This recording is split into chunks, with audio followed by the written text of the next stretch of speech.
Hello, and welcome back to another episode of Nihil After Dark, the little podcasty series I do for you to listen to when you're driving or just doing other things. I'm joined again this week by The Killer. And we're going to go over some more of the history of Fire Emblem and some other more obscure questions that I've dreamed up. So, without further ado, I actually was going to ask this last week and forgot. If you could get a sequel to any Fire Emblem game you wanted, which would you choose?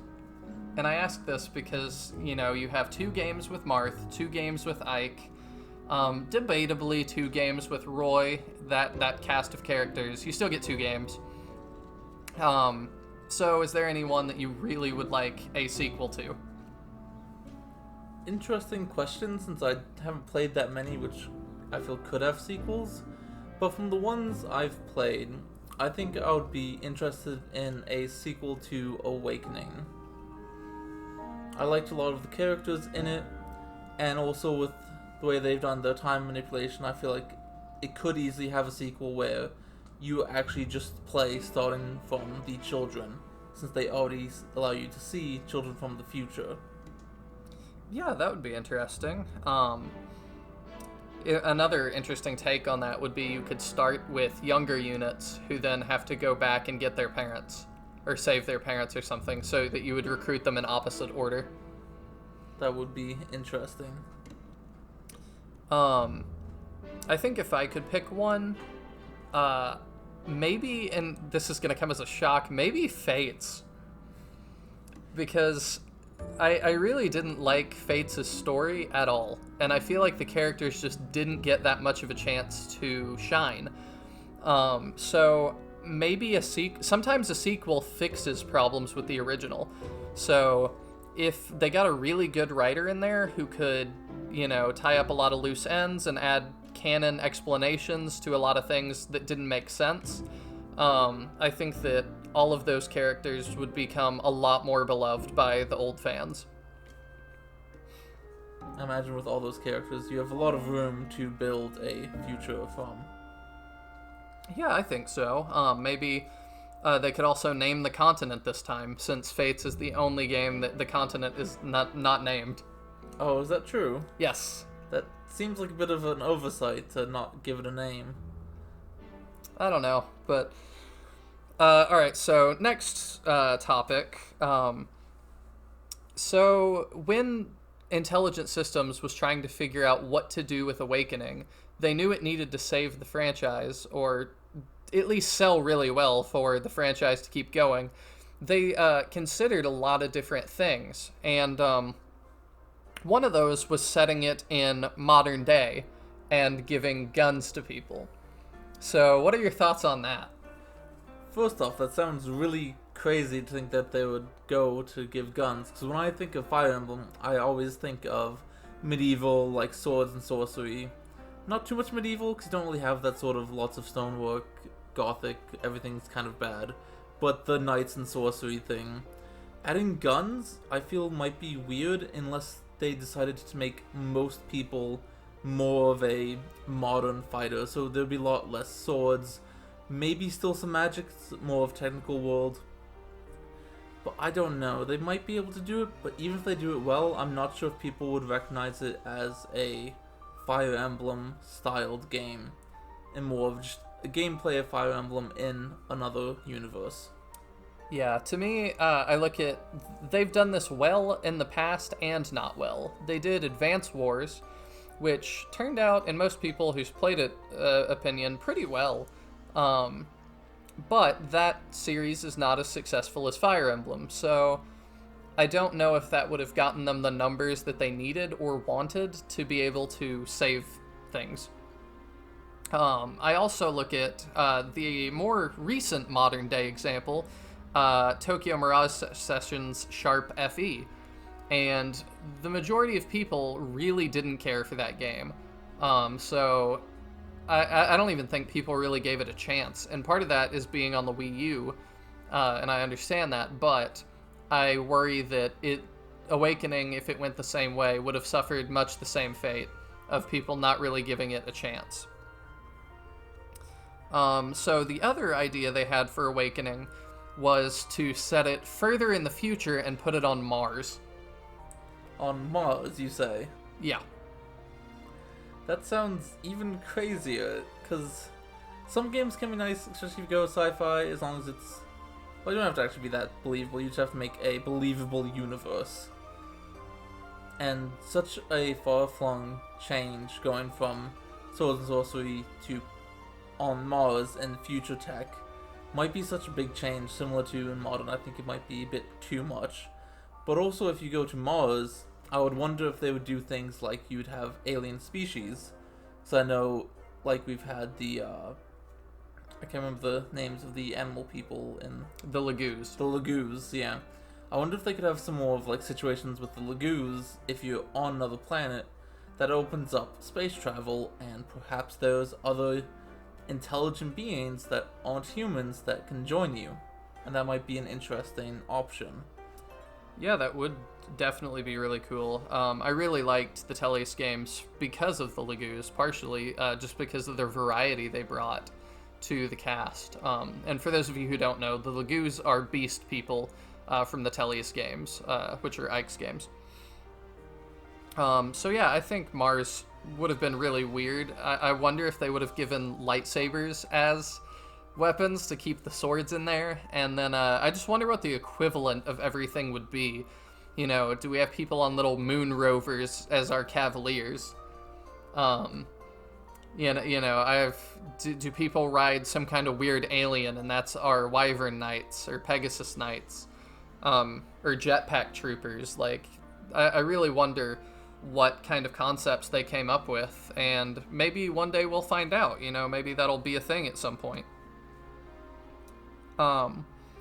Now I'm going to segue into another question that I'm stealing from Mangs' Pair Up podcast. Is there any part of the Fire Emblem fandom that really bothers you? Yes, actually. That was a quick answer. What would that be? The biggest problem is I don't notice too much myself because I don't do any streaming. I don't really play with others. But a big problem I've seen whenever I watch another streamer or YouTuber is there are several people, and it seems a bit too high to just say it's only a few people, of people who play the Fire Emblem games and think their way to level up people is the best. And therefore, whenever you do something different, they will yell at you and tell you, no, you're doing it wrong. You have to level them this way. You have to get this item to this person. And I feel like that sort of thing reduces the freedom, not only freedom of choice because I can't do anything, but that sort of, you must do it my way, it's the best, is sort of off-putting to people being able to play it their way and find whatever they feel is best. Yeah, I agree with that. Part of the joy of it is, you know, if you are watching my Let's Plays on my channel, you'll know that I like playing with a recruitment guide, even when I'm going in blind, because I like to get everybody. But other than that, I do like to go in blind, and, you know, part of the fun is finding out all of the new things for yourself and making those mistakes and trying to use units that are not really good.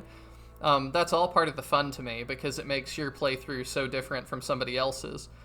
I talked in another episode, I forget which one, but the first time I played the Tellius games, I used Rolf.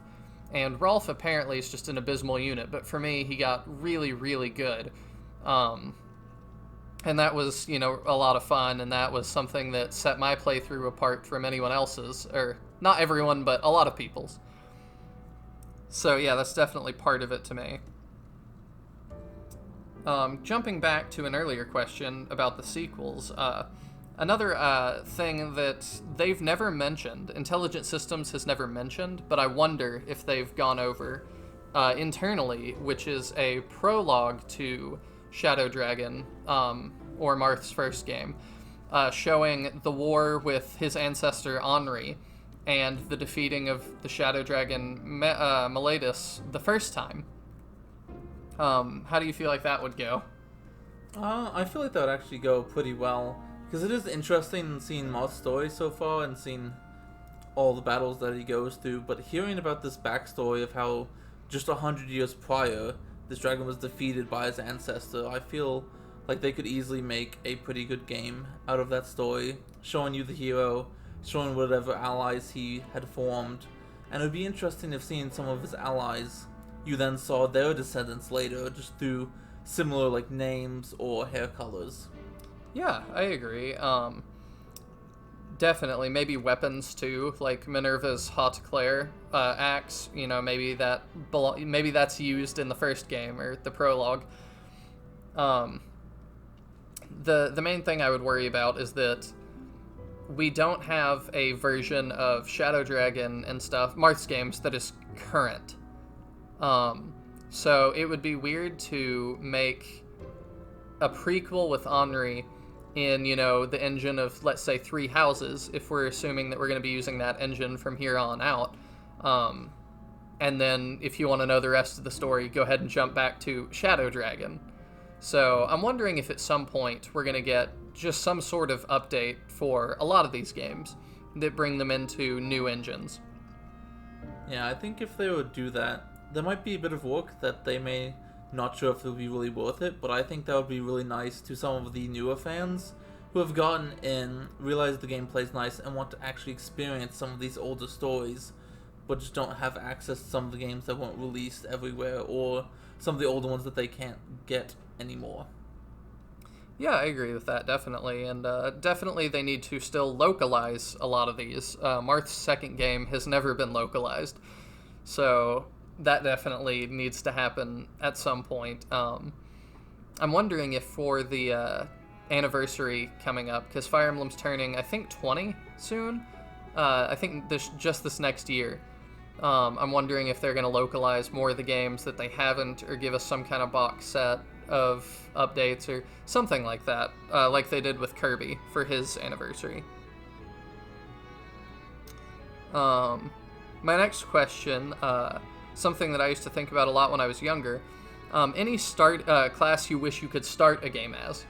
As in, like, a main character or just a unit? The main character. That would be interesting. If you need a second, I can... Yeah. I'm pretty okay with most of the people being lords because I like sword users. And I like that as when we played as Robin, we were more of a tactician, so we could use book or sword.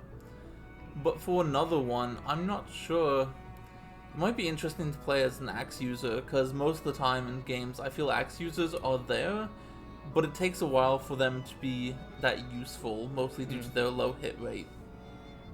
Yeah, that would be interesting. I think the only axe main character we've gotten is Hector.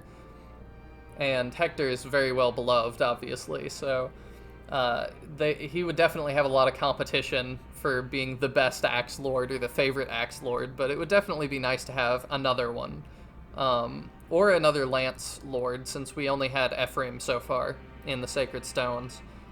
And I really feel like, and I've played Sacred Stones, Ephraim didn't stand out to me that much as a character, other than the fact that he used a lance. So I feel like he's pretty well liked in the community, but I feel like a lot of that has to do just with his weapon. So having more variety of lords would definitely not hurt. When I was younger and I played the Telly's games for the first time, I really wanted to see what it would look like if you could be a Laguz as the main character, or some sort of shape-shifting character. And then, as many of you know, we finally got it. And I didn't care for it that much. And if you're not sure what I'm referring to Corrin and Fates, that he could become a dragon. So it's not quite a Laguz, but it was close enough. It was what I envisioned. And I found myself, one, not really using the dragon thing all that much. And two, I really expected that to be a bigger part of the story. But in chapter, I think it's 6, maybe 5, Corrin explodes, and turns into the dragon, and everybody kind of freaks out and is like, oh my gosh, you can be a dragon. And then they don't mention it ever again. Yeah, that is a bit weird that they all kind of don't bother talking about it again afterwards. Like, whoa, you have this crazy power. Afterwards it's okay, you're just a friend, we don't care about you being a dragon. Yeah, it's really strange. So that was your favorite starting class, or a class you wish you could start as. Do you have a favorite class? Favorite class? Probably a Myrmidon, because I always like becoming a swordmaster, and that's usually what I make my main character if given the option, so that would probably be my favorite. Same, actually. And I think that all the reasons the killer has said apply, and also, just when I look back at all of the Myrmidons and Swordmasters in the game, they usually end up being some of my favorite characters, like Zyhark or Joshua, or even Navarre in the Let's Play we're currently doing. All these characters, I love the edgy Swordsmaster archetype, and they're all a lot of fun. And now I'm going to move into what I try to end this podcast with each time. Killera, do you want to talk about another strategy game in the similar fashion that you're really into? Or if not, any game you're really into right now? Oh, that's a good question. I had something last time, not so much this time. I guess, if anything, it's not really strategy related, but I've been enjoying a game called Bloodstained recently.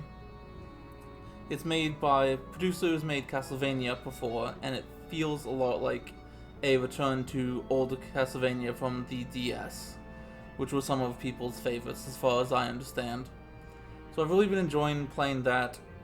There's lots of nice crafting, the action feels good, somewhat challenging but not so much that me, a person who isn't very good at Castlevania, I can still do it with some attempts.